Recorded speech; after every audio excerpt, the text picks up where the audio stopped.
Hi everyone, welcome to my kitchen. This is Carla's Cooking and I'm Carla. It's very nice to have you here this evening. Thank you for stopping by. Tonight I'm making chicken Florentine with a little bit of an enhancement of sun-dried tomatoes. I'm also going to be pairing that with this really nice Oyster Bay Sauvignon Blanc from New Zealand. This wine is going to pair very well with the rich heavy cream sauce in the chicken Florentine. It's going to go very well with those sun-dried tomatoes as well as the spinach. So let's get started with the ingredients. I'll let you know what we have here. So to start out, you need a half a cup of flour, 1 teaspoon of kosher salt, 1 teaspoon of garlic powder, and a half a teaspoon of ground black pepper. We will be cooking the chicken this evening in 4 tablespoons of butter mixed with 2 tablespoons of canola oil. Here we have 6 free-range chicken thighs. We have 2 cloves of garlic, minced. We have a 2/3 cup, of dry white wine, which is the Oyster Bay. I have a 1/3 cup of chicken broth, 1 cup of heavy whipping cream, some freshly grated Parmesan cheese. This is about a half a cup. We also have a 1/4 cup of the julienne sun-dried tomatoes, which have been drained. And I have about roughly 3 cups of baby spinach here. So here I have my trusty Ziploc bag, and this is how we're going to coat the chicken before we cook it. So we're going to put in our flour, our salt, pepper, and garlic powder, and we'll just mix that up really well. Now, before I put the chicken in here, I'm going to take out approximately 1 tablespoon of the flour, and I'll just put it right in here. About 1 tablespoon. And you want to reserve this because this is what's going to help thicken the sauce. So that looks about 1 tablespoon. So now what we want to do is we want to get our chicken coated nicely in the bag. Now, if your chicken's just coming out of the refrigerator and it's ice cold, it's always best to let it kind of get somewhat room temperature for about 20 to 30 minutes before you cook it. And the reason why, and especially if you're going to bread it or you're going to coat it with flour, and the reason why is because it will help the coating stick better if it's a little bit room temperature before you cook it. It'll help all of this nice flavor adhere to the chicken. So we'll just set this aside for now. And I have my trusty iron skillet. I recommend an iron skillet for this because you really want to get that searing on the outside of the chicken. You kind of want to get that really nice brown, crispy texture on the outside of the chicken. And a really great way to do that is with an iron skillet. So I'm going to turn the iron skillet on medium-high heat and start heating it up. And to the skillet, I'm adding 4 tablespoons of unsalted butter. Unsalted is important here because you do have quite a bit of kosher salt in the flour mixture, so unsalted butter is better.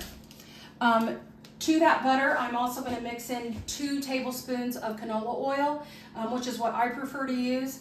However, you can use vegetable oil. You want to use an oil that has a high heat index on it. Canola oil is really great for that.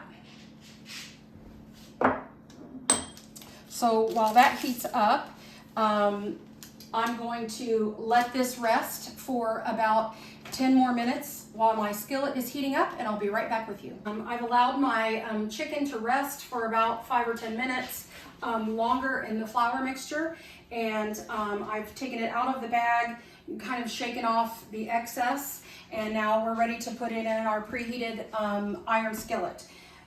So I'll go ahead and put this in. You want to make sure that you're cooking it to 165 degrees, or about, probably for these are smaller, so probably 5 to 6 minutes per side. So get them all in there. I like to kind of unfold my chicken thighs because most of them, when you buy them in the store, they're kind of folded up and they look really thick, but they're really not. They're actually kind of folded over like that. So if you unfold them, they'll cook more evenly on both sides. Again, about 5 to 6 minutes on each side in the butter and canola oil mixture. And right now I have this on medium high. And then once I start making my sauce, I'll probably turn that down to like between medium and high on my gas stove.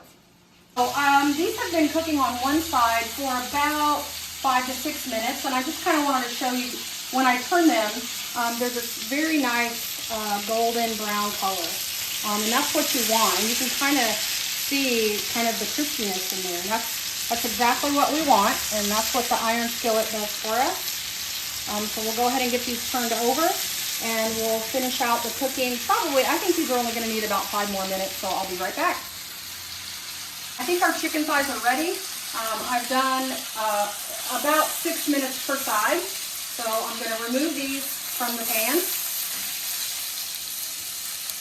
Look how beautiful these look. It's a great color on both sides. Okay. I'm going to turn my heat down to low, and tonight we're serving our chicken Florentine over bow tie pasta. So I have some mini bow tie pasta here, and I'm just going to add it to my water and kind of let that start cooking. We like our pasta al dente, so it's going to be about 8 minutes for that. And then what I'm going to do with this skillet is I'm going to remove all but about 2 tablespoons of the drippings from the chicken. So I'll do that, and I'll be right back with you, and we'll make our sauce. Moved to all of the drippings except for a couple of tablespoons.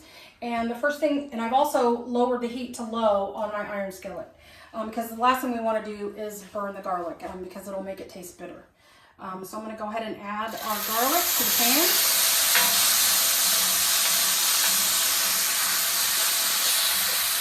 Get that all mixed in.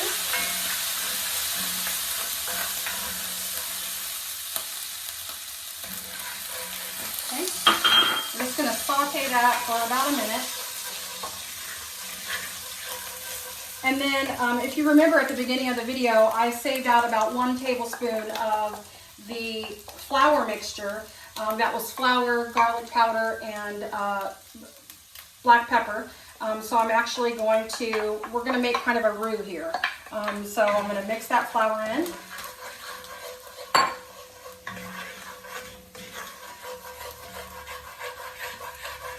And the moisture from all that garlic actually will deglaze the pan as well. So you want to make sure you get all those little brown bits up off the pan, because that's where all your flavor is from the chicken. And you want to cook this for about 3 minutes or so, because you kind of want to get that raw flour flavor out of it. So just keep stirring it regularly. Don't walk off and leave it, because you don't want to burn it. So just keep stirring it, moving it around the pan. We're just going to cook off that raw flour flavor. And don't worry about it looking so dark, because once we add our wine and all of our liquids and our cream, it's just going to lighten the sauce up a lot.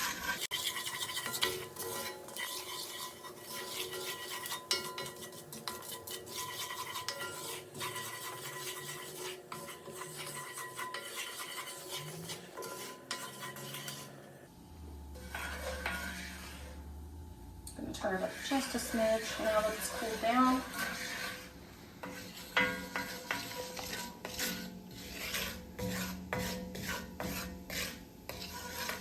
It smells really good. What do you think, Scott? Does it smell good? Are you getting hungry? My husband is my cameraman, so his name is Scott. Say hi, Scott. Hi, everybody.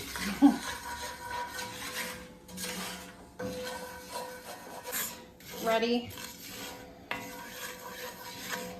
And I am going to add, the first thing we're going to do is add the wine. So if you don't want to use, if you don't like Sauvignon Blanc, and you can use pretty much any dry white wine, but you want to make sure that it's dry because you need the acidity in there. I'm going to add this in. And don't worry about the alcohol because all that's going to burn off. We're going to reduce this wine down quite a bit.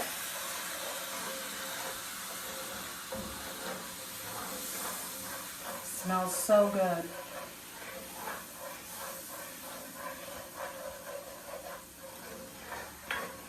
I don't know if you've ever been to a winery, but when you're walking through a winery where the wines are fermenting, where they're actually in the fermentation tanks, you can smell. That's what I'm smelling right now. So I'm smelling all of those smells that you get when the wine is being made.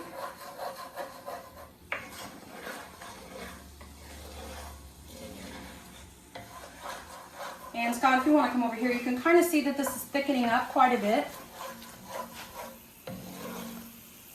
And you can also see that it's a lot lighter. You can see all that garlic in there. And all the brown bits. That's all flavor. So we're going to continue to reduce this down just a little bit more before I put in the chicken broth.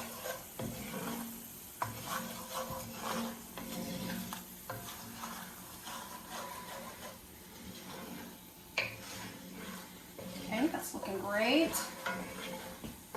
Okay, so I'm going to add our chicken broth. And I made this myself with better than bouillon. I love that. It's really great. That's what I recommend if you don't want to buy an entire 4-cup container of chicken broth at the store. Just keep some better than bouillon in your refrigerator, and you can make your own broth just exactly as much as you need. So I'm going to put this in. Mix it around.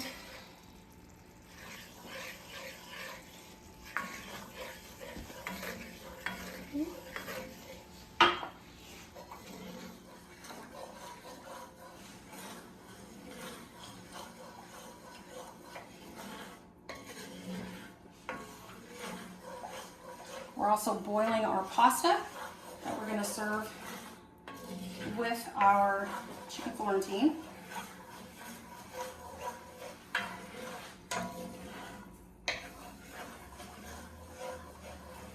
I'm going to turn this up just a little bit because I'm about to put some heavy whipping cream in, which is cold, obviously. So I want to get a little bit of heat in here so we don't cool it down too much.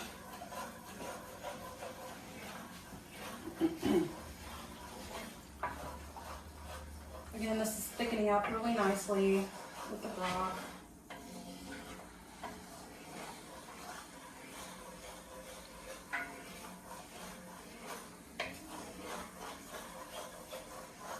This recipe that I'm making will easily serve a family of 4.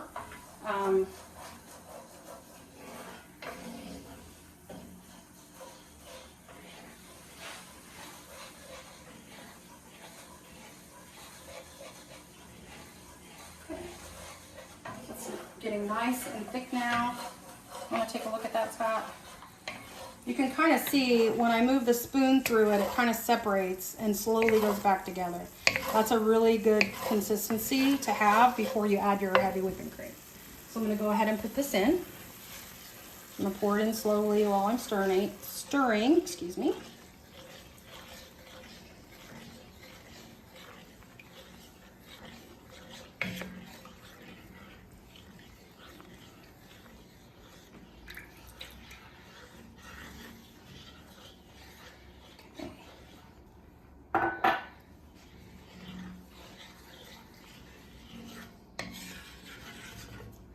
Okay, now we're going to bring this back up to a simmer.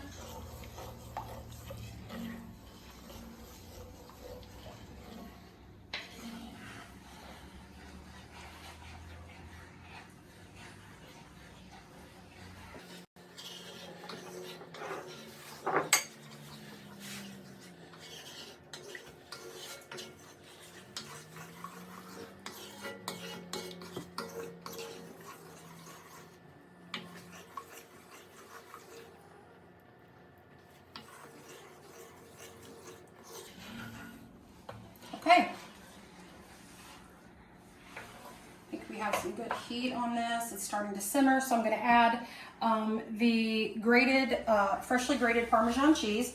I don't recommend using the cheese that's already grated, only because it doesn't melt very well. It has some coating on it that's supposed to keep it from being clumpy and sticky. So I recommend getting a block of Parmesan and grating it yourself. You're going to get a much better result by doing that. Okay.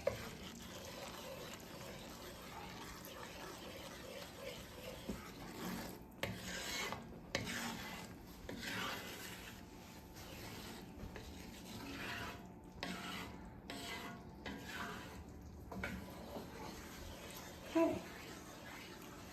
Looks like that's all incorporated and melted. So we're going to go ahead and add in our sun-dried tomatoes. Get some of that oil in there too, because it's just flavor. Okay. Stir that around.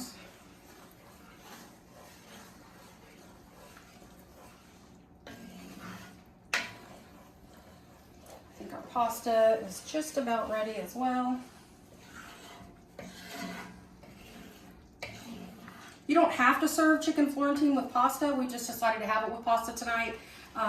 You can serve it over rice, you can serve it with risotto, or you can just serve it on its own with a side of asparagus or a nice garden salad. So now I'm going to add in the 3 cups of baby spinach. Now you're just going to move this around and stir it until it's wilted.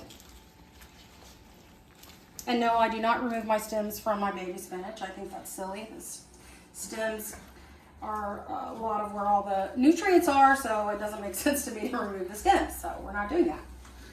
Okay. This looks so yummy. Look how pretty that is.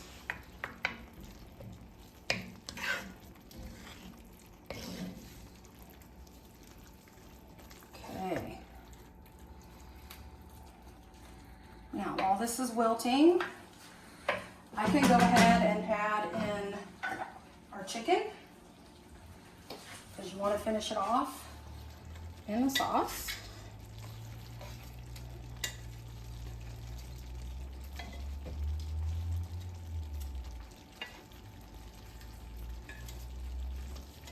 Okay.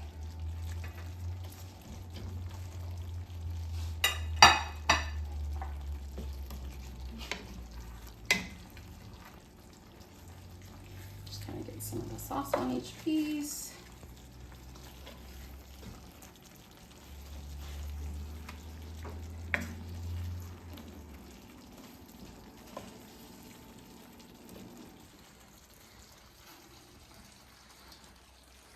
Beautiful. Okay, I believe our pasta's all done. Our sauce is finished as well. So I'm going to get this all plated up, and then we're going to taste it. Have my husband taste it, and we're going to taste it with the wine. We'll be right back with you. Okay, welcome back. So I've plated everything up. I have some bow tie pasta here with our chicken Florentine on top, and I have it paired again with our Oyster Bay Sauvignon Blanc from New Zealand. So now it's time to taste. This is the fun part. Let me get some of this in here. It's very tender. That's why I like to use chicken thighs as opposed to breast. I just feel like the chicken breast dries out maybe too much. So let's get some of that. Yeah, this is good. The chicken has a very crispy outside. That's exactly what we wanted. That really nice crispy texture on the outside. That sauce is so delicious. It's very rich. You can taste all those flavors in there. It's very earthy. The garlic is sweet. Sun-dried tomatoes. It's going to pair beautifully with this. Delicious. Again, thank you all. I hope you make this recipe. If you do make this recipe, leave a comment. Let me know how it went. Send me a couple of photos as well. If you wouldn't mind, I'd love you to subscribe and join me here. I'm going to be putting out 1 to 2 videos per week with different recipes, pairing with different wines. Every now and then I'll also do a special table setting for you if you're doing a special event for Valentine's Day or whatever little special event you might have entertaining in your home. I'm looking forward to seeing you back. Thanks again. Hit the like button. Don't forget to subscribe. Have a nice day.